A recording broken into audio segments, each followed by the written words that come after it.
Top of news. जैसे कि आप जानते हैं कि कोरोना वायरस ने बहुत ही तेज़ी से पूरी दुनिया में अपने पाँव पसारे हैं और जिसकी वजह से लोगों का जीवन अस्त व्यस्त हो चुका है और लोगों का जीवन जो बेनुमा हो चुका है।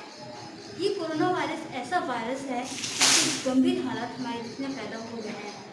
इसी को लेके आज कांग्रेस पार्टी के कुछ लोग हैं वहाँ पे धरना प्रदर्शन कर रहे हैं। आइए जानते हैं इनसे कि आखिर ये पूरी लॉकडाउन जो लगा है और जो कोरोना वायरस इतना गंभीर हालातों में हुआ है, इसका जिम्मेदार कौन है।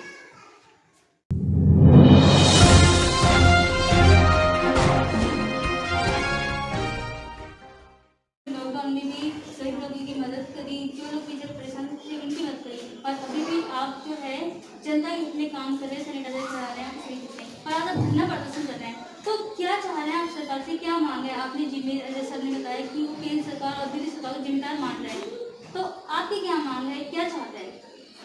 देखिए, जो धरना अभी रखा गया है दिल्ली प्रदेश अध्यक्ष चौधरी अनिल कुमार जी के आह्वान पर कि आप लोग अपने अपने घरों के बाहर, घर के अंदर मजदूरों की आवाज उठाएं, गरीबों की आवाज उठाएं, किसानों की आवाज उठाएं। पिछले 20 दिन पहले माननीय राहुल गांधी जी की तरफ से स्पीक अप इंडिया, यानी माननीय राहुल गांधी जी ने ये कहा था कि मजदूरों के लिए आप आवाज उठाएं, आप उनकी आवाज बन के आवाज बने, गरीबों के साथ रहें। क्योंकि कांग्रेस पार्टी का हमेशा ये रहा है कि आप कांग्रेस पार्टी हमेशा मजदूरों के साथ रही है, स्लम एरियो के साथ रही है, इसलिए उन्होंने देश को बहुत अच्छे तरीके से सजाया है।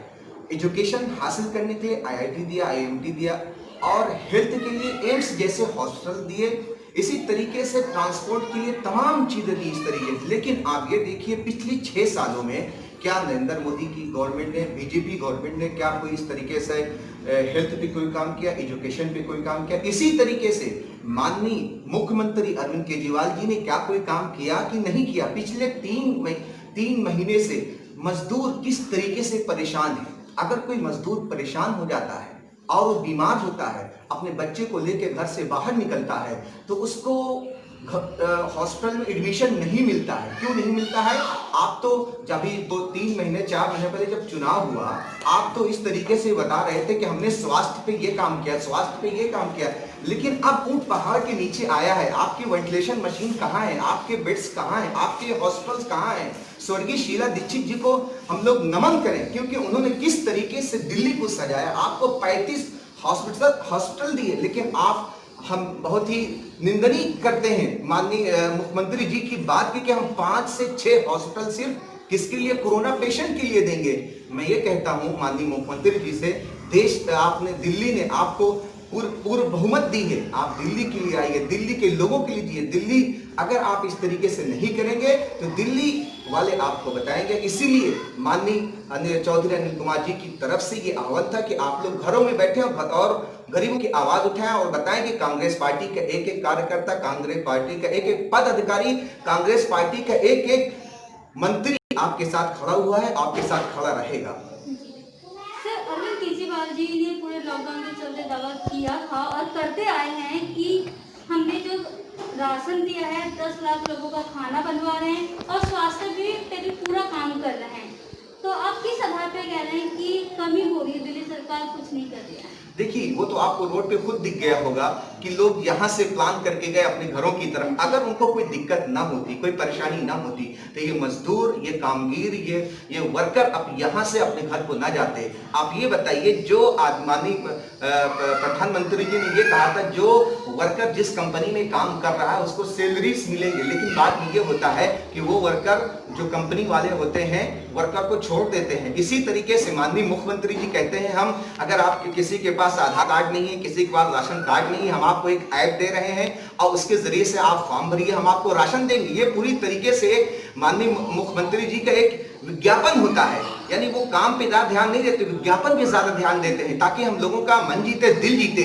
लेकिन मजदूरों ने अपने घरों से निकलकर और अपने घर तक बता दिया है, जो रोड का सफर था और जो लोग बीच में चल कर गए हैं कि हम किस मुसीबत में गए हैं और किस तरीके से गए हैं, ये माननीय मुख्यमंत्री जी को हमने दर्शा दिया है, बता दिया है। और आने वाला वक्त हम भी बता देंगे कि मजदूरों की, गरीबों की आवाज क्या होती है। इन सबके बीच में केजरीवाल जी कहता है जो लोग किराए पे रहते हैं उनसे किराया नहीं लिया जाएगा, लेकिन मकान मालिक जो है कुछ किराया मैंने आपसे कहा कि माननीय मुख्यमंत्री जी को सिर्फ अपने विकास से कोई मतलब नहीं होता है, सिर्फ उन्हें एक नैरेटिव तैयार करना होता है, परसेप्शन बनाना होता है, फिर परसेप्शन के जरिए से वो लोगों को वर्गलाना चाहते हैं। अभी 3-4 महीने पहले चुनाव हुआ है, आप ये बता रहे थे हमने हेल्थ पे ये काम किया और हमने मोहल्ला क्लिनिक बना, वो सब मोहल्ला क्लिनिक गए कहाँ? आखिर आप उन्हीं मोहल्ला क्लिनिक में 10-10 बेड डलवा देते, जो कोरोना पीड़ित पेशेंट थे उनका आप उसमें ट्रीटमेंट करते।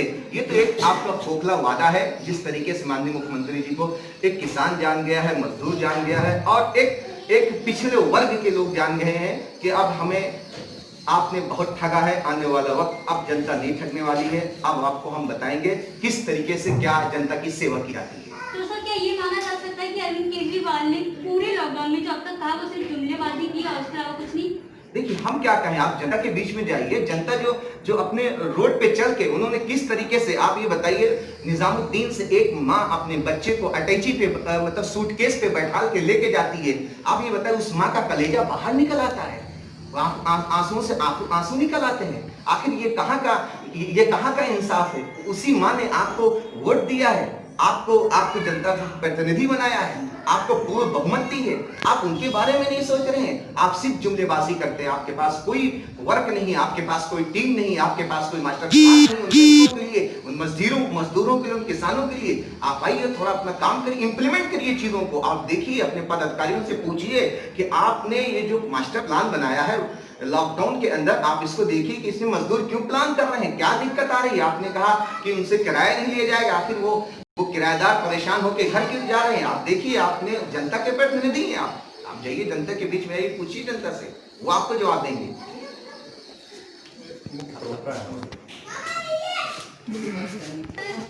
जो ये कहा गया है कि शमशान घाट में जो है या हॉस्पिटल में वहाँ पे कोई कमी नहीं, अगर कोई इस कोरोना वायरस से पीड़ित हो गया और कोई खत्म हो जाए, दम तोड़ रहे हैं, लेकिन देखा गया शमशान घाट में बॉडी पड़ी, लेकिन जगह कम पड़ रही है, तो क्या कहिए?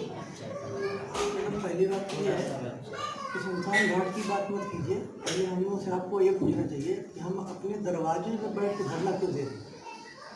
हमारे प्रदेश अध्यक्ष को गिरफ्तार कर लिया गया, हाउस अरेस्ट किया गया। यूपी के हमारे जो अध्यक्ष हैं उनको आज भी अरेस्ट करके रखा गया है। सर धरने की बात तो मैंने सर से सुन ली, उन्होंने बताया है, नहीं, लेकिन अभी जो मैंने खुद जाके पंजाब बाग के शमशान घाट वहाँ देखे जहाँ पे जो परिजन बिलखते नजर आ रहे हैं। जी मैं ठीक कह रहा हूँ। हम जो कांग्रेस के लोग हैं या विपक्ष के लोग हैं, उनको किसी तरह की कोई आवाज़ उठाने नहीं दिया जाता। इस तरह का दमन, इस तरह की दमनकारी नीतियाँ अपनाई जा रही हैं कि जो सरकार की आलोचना करे, जो सरकार की बुराइयों को या उनकी कमियों को उजागर करे, उनकी आवाज़ को दबा दिया जाए। शमशान घाट क्यों जा रही है? आप हॉस्पिटलों में चले जाइए, शमशान घाट तो छोड़िए, शमशान घाट में तो इतनी लाशें कि लोग जो है मतलब जो दफन करने वाले हैं और जो जलाने वाले वो लोग मना कर रहे हैं कि भाई एक दिन में हम 40 से ज़्यादा नहीं ले सकते। आप जो है हॉस्पिटल में जो है दूसरे मरीजों को, जी हॉस्पिटल में इलाज भी नहीं हो रहा है, सब पूरी जनता परेशान है, किसी तरह की कोई व्यवस्था नहीं है। आपने एक दिन का जो है सिर्फ कर्फ्यू लगाया, उसके लिए 3 दिन दिया था, ठीक है ना, और उसके बाद आपने जो है 21 दिन का जो है लॉकडाउन किया, 3 घंटे का टाइम दिया। आपके दिमाग में क्या मतलब भाई व्यवस्था इस तरह से चलाई जाती है, मतलब सिस्टम को इस तरह चलाया जाता है, सबको पूरे देश की जनता को सड़क पे उतार दिया आपने, ला दिया, बेरोजगार कर दिया आपने, लोगों को उनके खानदाने पानी के लिए मोहताज कर दिया आपने। और आप कहते हैं कि हम जो पूरी दुनिया में जो भारत का डंका क्या हो जा रहा है? नेपाल आपका गला पकड़ के बैठ गया, आपके जो है आर्मी को खींच के लेके जा रहा है अपने बॉर्डर के अंदर, और आपका डंका बज रहा है। नेपाल जो हमारा दोस्त होता था वो आपका डंका बज रहा है, डंका उनका कुछ नहीं बज रहा। आप लोग जो कर रहे हैं ये पूरी तरह से फेल, न तो ये अर्थव्यवस्था से सुधार पा रहे हैं, न पॉलिटिकली ये लोग कोई डेवलपमेंट की बात कर रहे हैं, न तो इनकी विदेश नीति इनकी सही चल रही है, और डिफेंस पे तो हम लोग एकदम से फेल है। चाइना जिस तरह से धमकी दे रहा है, ये पूरे 72 साल के इतिहास की सबसे बड़ी शर्मनाक घटना है कि चाइना हमको हमारे ज़मीन पे घुस करके हमको धमकी दे रहा है और हमसे कह रहा है कि पीछे हटो, और हम लोग कुछ नहीं कर रहे। कहीं हम हमारे जो मोदी जी जो अमेरिका भागे जा रहे हैं, तो कहीं जो है रशिया से बात कर रहे हैं कि जो हमारा मामला से कोई नहीं। हाँ सर, जिस तरीके से कोरोना वायरस ने हमारे देश दुनिया में पाँव पसारे और केंद्र की सरकार और राज्य की सरकार लॉकडाउन के लिए सहमति जताई। तो क्या लॉकडाउन लगना सही था लॉकडाउन इसमें कोरोना वायरस के लिए? क्या इससे कोरोना वायरस की जो बढ़ते केस है वो कम हुए? क्या कहेंगे इसको लेकर आप? देखिए, ये जो लॉकडाउन था, हमको तो नकल करना भी नहीं आता। लॉकडाउन हमने कहाँ से लिया? लॉकडाउन हमने चाइना से लिया। चाइना ने जो लॉकडाउन किया था, सिर्फ एक शहर, वुहान शहर में किया। अगर आपने लॉकडाउन किया था, पहला लॉकडाउन जो 21 दिन का किया था, उस 21 दिन के लॉकडाउन में आपको फाइंड आउट करना चाहिए था कि किन किन शहरों को, कौन कौन से शहर ऐसे हैं जो सेंसिटिव हैं, जिनको सीरियसली लॉकडाउन किया जाना चाहिए। 21 दिन में आप फाइंड आउट नहीं कर सकते कि हमको क्या लॉकडाउन करना, क्या लॉकडाउन नहीं करना। ये तो इतनी बड़ी मूर्खता वाला कदम है, इतना बड़ा मूर्खता वाला कदम है कि आपके पूरे देश को लॉकडाउन कर दिया। अगर आप लॉकडाउन ही करना था तो दिल्ली, जहाँ जहाँ इंटरनेशनल फ्लाइट उतर रही थी, दिल्ली, मुंबई, कलकत्ता, मद्रास, अहमदाबाद और आपके कोच्चि, ये 6 शहरों को सिर्फ आप लॉकडाउन कर देते और सारी व्यवस्था जैसी चल रही थी वैसे चलने देते। और जो लोग वहाँ से निकलना चाहते उनको स्क्रीनिंग करके निकालते, जो लोग वहाँ इंटर होना चाहते उनको स्क्रीनिंग करके इंटर होने देते। तो आप इस तरह की अव्यवस्था फैलती ही नहीं। आप तो अव्यवस्था फैला करके अपनी सत्ता को लंबा खींचना चाहिए कि आपकी पड़ता रही है, वही आप कर रहे हैं। आप व्यवस्था फैला करके तो मतलब अपनी सत्ता को लंबा खींचना आपका तरीका रहा, वही करना, वो उसी में आप कामयाब हो कर रहे हैं। सर, आपके धरना प्रदर्शन कब तक करेगा? सरकार आपके बात को नहीं सुनती तो अगला कदम क्या होगा? देखिए, कांग्रेस पार्टी ने देश को बनाया है। हम लोग किसी भी तरह की हिंसा में विश्वास नहीं करते और किसी भी तरह का तोड़-फोड़ में विश्वास नहीं करते, ठीक है ना। लोग कहते हैं ना कि कांग्रेसी कुछ कर नहीं रहा। हम लोग दिल से जानते हैं कि अगर हम किसी तरह का धरना प्रदर्शन जो हिंसक होगा, जिसकी वजह से किसी तरह की सामाजिक या सरकारी संपत्ति का नुकसान होगा, तो हमारे देश का नुकसान होगा। तो इसलिए हम लोग किसी भी तरह के हिंसक प्रदर्शन में हम विश्वास नहीं रखते, इसलिए कि 72 साल तक हमने सिर्फ देश को और इसलिए हम लोग बहुत ही शांतिपूर्ण तरीके से इवन हम जनता की मदद भी कर रहे हैं तो सरकार के दिए हुए गाइडलाइन के मुताबिक कर रहे हैं। हम सरकारी गाइडलाइन को मतलब वायलेट नहीं कर रहे हैं। हम जानते हैं कि सरकार की अपनी जरूरत मतलब वो जो गाइडलाइन दे रही है वो है पूरे समाज के लिए ज़रूरी है। हम उस गाइडलाइन को फॉलो कर रहे हैं, लेकिन जो गाइडलाइन आपने दी हुई है या जो सिस्टम आपने बनाया हुआ है वो सिस्टम पूरी तरह से फेल, इस तरह कामयाब है।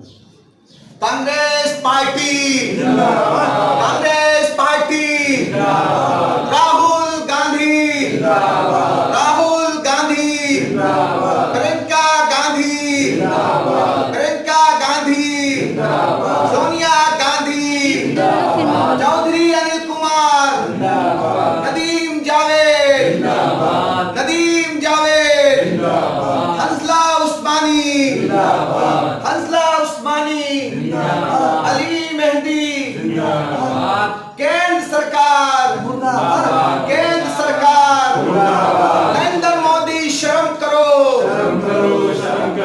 नरेंद्र मोदी शर्म करो, शर्म नहीं तो डूब मरो, केंद्र सरकार मुर्दाबाद, केजरीवाल मुर्दाबाद, केजरीवाल मुर्दाबाद, राहुल गांधी जिंदाबाद, स्वास्थ्य सेवाएं बेहतर करो, स्वास्थ्य सेवाएं बेहतर करो, स्वास्थ्य सेवाएं बेहतर करो, अरविंद केजरीवाल, अरविंद केजरीवाल,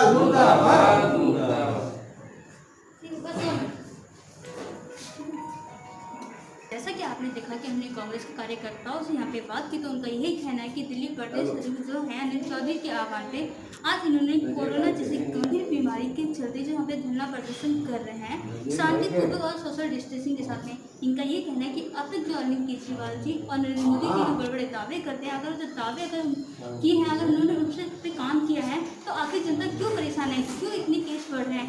स्वास्थ्य की बात करते हैं, शिक्षा की बात करते हैं, तो आखिर कहाँ है? आगे की जानकारी के लिए आप बने रहिए द ब्लॉक न्यूज़।